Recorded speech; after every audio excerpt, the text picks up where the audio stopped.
Xin chào, what's up everybody? Alright, in this video I'm going to talk about mistakes that were made from people that have been coming over wanting to move to Saigon, that have been living on the tourist visa, been here for a couple months and then promptly went home. So let's get into it. Yeah, so if you do like this video, it'd be pretty cool if you smash the like button. If you want to leave a comment, that'd be awesome. And of course, if you want to subscribe, we just hit 18,000 subscribers today, so thank you all for coming along with this journey. Channel's growing, we're growing, you know, everything's tremendous, so I appreciate you all. But there has been a thing going on. I'm not talking about any one particular person that I know or have talked to, so if you're watching this video and you think I'm talking about like you in particular, it's not. This is a culmination of a lot of different people's stories. And it's mainly with men. I have not heard this story from any women. And yes, there are a few women that watch the channel that have moved here from my videos. So, but yeah, let's cut to the chase. Let's get to the point. Don't do this when you move here. Don't move on Boi Ving. Don't get an apartment on Boi Ving and spend $5,000 your first month. You know, if you're planning to live here for 6 months to a year or even longer, boy, I don't recommend living directly on Boi Ving. I know quite a few lads that have moved to Boi Ving, you know, became drinking every night, going out, partying, and just blowing money. Like blowing money.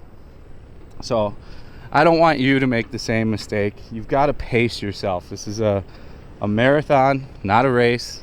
You know, I've been here at 3 years now. I kind of know what's going on. Yeah, I spent a lot of money my first 2 months, but it wasn't anything crazy for some of the stories I've heard from some of the boys.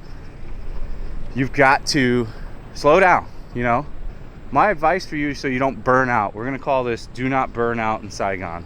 My advice for you to not burn out is to put yourself on some kind of schedule, which I wish I would have learned sooner. You know, I'm on a schedule now. I pretty much have been for a long time. You know, I don't even know, 2 years now, you know. I go hard and have a schedule Monday through Friday, and you know, my Monday through Friday is the same.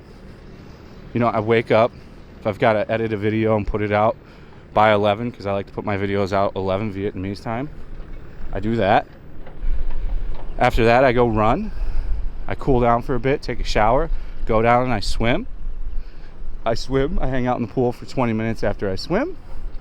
I go back up, I drink some water. And between all this time, I've usually, by that point, drinking 3 liters of water. And then I go to the gym. I go to the gym for 45 minutes. And I do this every single day, Monday through Friday. I will take Sundays off and hang out with Win. So Saturday, I'll usually do that same workout regimen. Sometimes I'll skip the gym on Saturday, not gonna lie.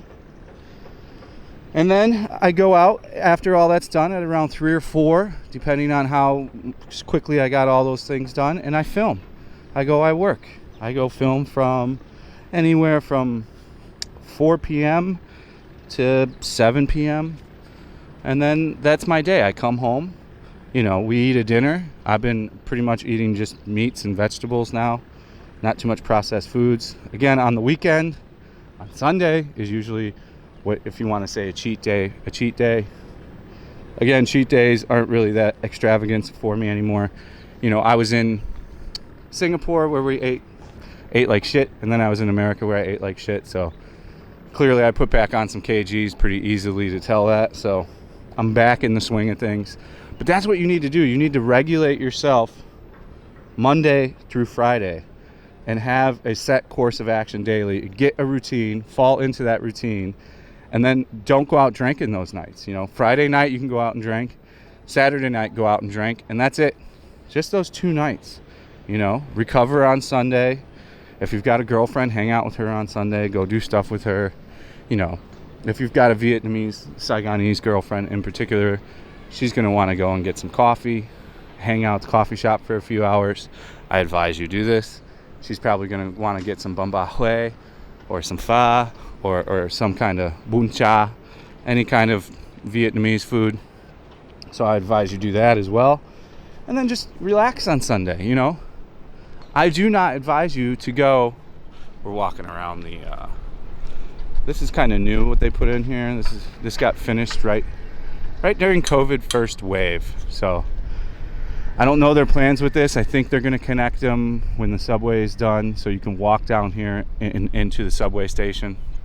But you need to not go out every night. It's okay your first month. I'll give you some leniency on your first month, where it's okay. You can go out your first month and spend a little bit of money, but I've experienced from so many different people what I call the Saigon burnout, where they just come here and their plans to be here long term, at least a year, and at month 3 or 4 they're out of money and they've got to go back home, and they're not too stoked about it. You know, they've got to go back and work and rebuild their savings and then come back here again.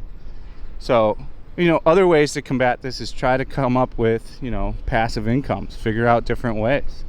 You know, the thing Andrew Tate sells on that Hustlers University, that dude's gone so viral, is it's mainly copywriting.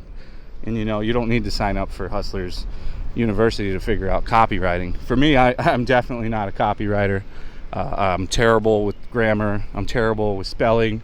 I'm terrible with pronunciation, as we all know, whoever watches my channel. I don't claim to be some kind of smart person.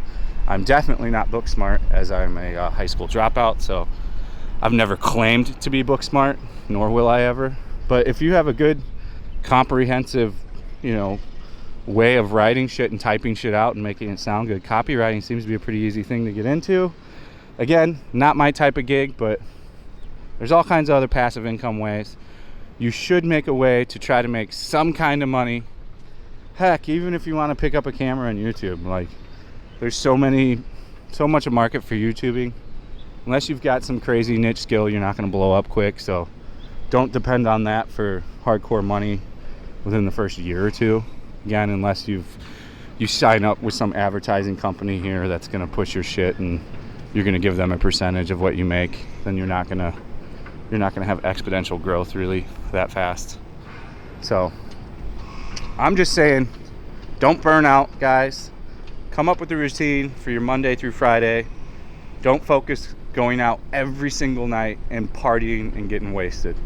It's gonna bite you in the ass in the end. Sure, it's gonna be fun times, but there'll be a point at that 3 or 4 month mark where you've spent 15 grand, maybe 20, and you're like, shit, I just ran through all my savings. Now I've got to go home for 6 months to a year. I've got to work a normie job again and save up so I can get back on out there. So I'm just trying to give you advice to like play it safe. You don't have to, you know, you don't have to go hard every month for months on months, you know. Yeah, it looks like I go crazy. You know, we do a Friday and Saturday stream usually, which is drinking. We're drinking for 2 or 3 hours. Crazy. Like the internet, my love tribe, all my super lovers out there act like I'm some crazy party animal, which in fact is kind of not really true at all. Monday through Friday I'm pretty on track and filming. How do you think I put out 2 videos a day? You know, say what you want about me, but my work ethic for YouTube is pretty strong, and I have pretty good conviction for getting out here and making videos that aren't shit, you know, that try to help you, educate you, show you new things, show you cool stuff. Like, I'm so surprised at how well the Singapore content's doing, you know. We've got a couple videos at 10,000 views almost already, which is phenomenal. So people are really liking me to travel around, so that's what we're gonna do. We might end up in Thailand in a month. We might end up in Korea in 2 months. We might end up in someplace I'm not gonna tell you in 3 months, you know. We're going all over with the channel, and I'm gonna try to show you all different things. You know, the plan is to not drink on every single live stream, but you know, we'll see how that goes. Usually, like I said, Friday, Saturday nights are my nights where I cut out, you know. I drink and I get loose. That's what we all do. So, pretty much to sum it up, dudes, don't burn out. Come up with a routine so you don't burn out. Go hard Friday and Saturday. Watch what you're spending. If you're drinking at clubs, always bring cash. Do not use a card. I cannot advise against the card any more than, I mean, they just pad that shit, especially if you're in any kind of shady place. They will try to add on all kinds of extra charges. You need to check your bill, check your bill, check your bill, check your bill. Never leave a tab open. Pay as you go. so you know there's no problems, you know, especially if you like a place and frequent a place a lot, you need to really check the bill. So that's my advice to you guys. Don't burn out. Come up with a schedule, learn Vietnamese, whatever, some kind of skill set. Stay frosty. Don't blow your load too fast, if you know what I'm saying. I know you're gonna want to, but if you put your mind cap on and you do it right, you can easily sustain a lifestyle here. So thanks for watching, guys.